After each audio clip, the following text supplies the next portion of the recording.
Mga kaibigan, welcome back sa Hoops Horizon, kung saan hindi lang tayo nag-uusap ng basketball, kundi hinuhukay natin ang mga kwento sa likod ng stats, sa likod ng headlines, at sa likod ng mga pangarap na minsan nabubuo at minsan din unti-unting nawawala. Simulan natin sa isang pangalan na minsang itinuturing na future ng liga. Isang point guard na may elite vision, may taas para sa kanyang posisyon, may basketball IQ na pambihira. Isang dating number 2 overall pick noong 2017 NBA Draft, si Lonzo Ball. May mga ulat ngayon na posibleng kailangan niyang mangibang bansa para maipagpatuloy ang kanyang professional career. Oo, tama ang narinig nyo. Ang dating muka ng isang franchise maaaring maglaro sa labas ng NBA para patunayan na kaya pa niya. Nakakalungkot isipin. Kung babalikan natin, noong pumasok si Lonzo sa liga, napakalaki ng hype. Galing siya sa UCLA Bruins, dala ang matinding exposure, confidence, at syempre, ang big personality ng kanyang pamilya. Hindi naging madali ang simula niya sa Los Angeles Lakers. Maraming mata ang nakatutok. Bawat galaw niya, bawat missed shot, bawat turnover, headline agad. Pero habang tumatagal, unti-unting lumitaw ang tunay niyang halaga. Hindi man siya naging elite scorer, pero ang kanyang depensa, court vision, at willingness na iangat ang teammates, ibang klase. Nang makarating siya sa Chicago Bulls, doon natin nasilayan ang best version niya. May panahong number 1 sa Eastern Conference ang Chicago. May mga linggo na nag-a-average siya ng halos 20+ points, may kasamang rebounds at assists. Ang spacing ng Bulls gumanda dahil sa kanyang improved shooting. Ang depensa nila naging mas disiplinado dahil sa kanyang IQ. Kapag healthy si Lonzo, ramdam ang impact. Pero basketball is cruel. Ang sunod-sunod na injuries ang unti-unting sumira sa momentum niya. Hindi lang simpleng sprain o minor strain. Ito yung tipo ng injury na paulit-ulit, matagal ang recovery at may epekto sa explosiveness at lateral movement. At sa NBA, lalo na sa isang point guard, kapag nabawasan ka ng bilis at agility, malaking bagay iyon.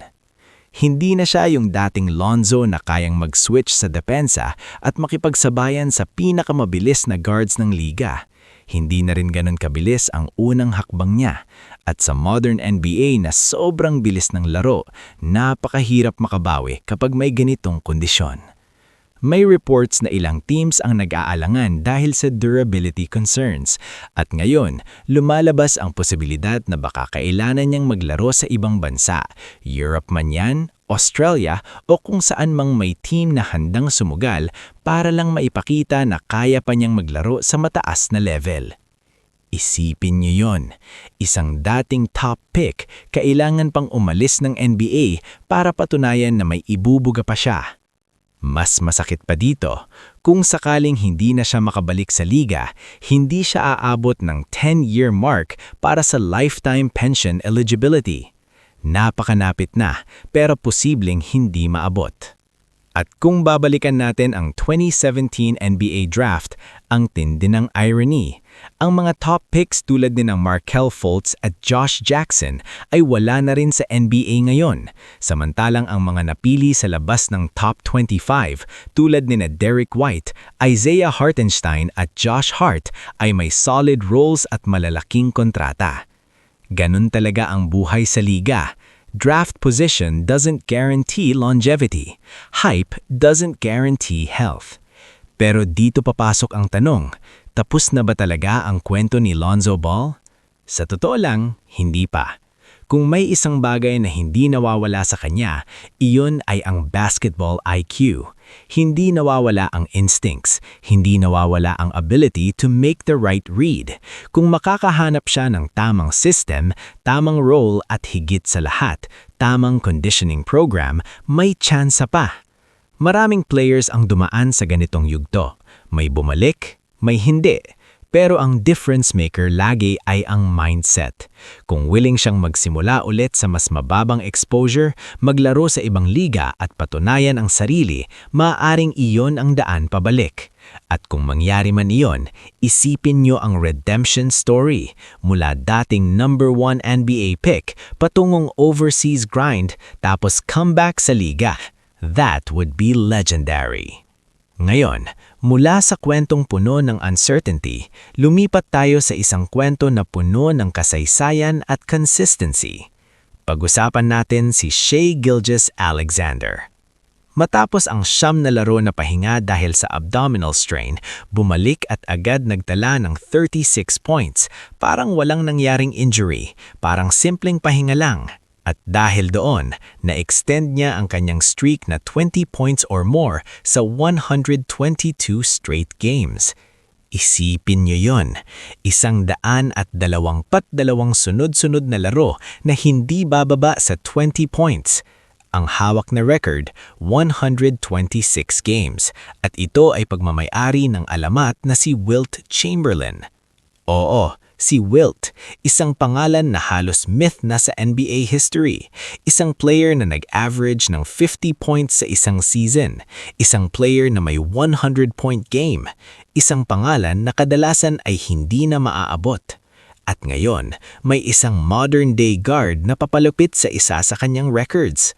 Ang mas nakakagulat, kahit ang mga greatest scorers tulad nina Michael Jordan, Kobe Bryant, Kevin Durant, LeBron James, Allen Iverson, Tracy McGraw at Carmelo Anthony hindi man lang nakalapit sa ganitong klaseng streak. At dito natin makikita kung gaano ka-rare ang ginagawa ni SGA. Hindi ito tungkol sa 50-point explosions, hindi ito tungkol sa viral highlights, ito ay tungkol sa consistency. Araw-araw, game after game, walang mintis. Ang style niya hindi flashy, hindi siya sobrang athletic na parang lumilipad, pero ang footwork niya, surgical.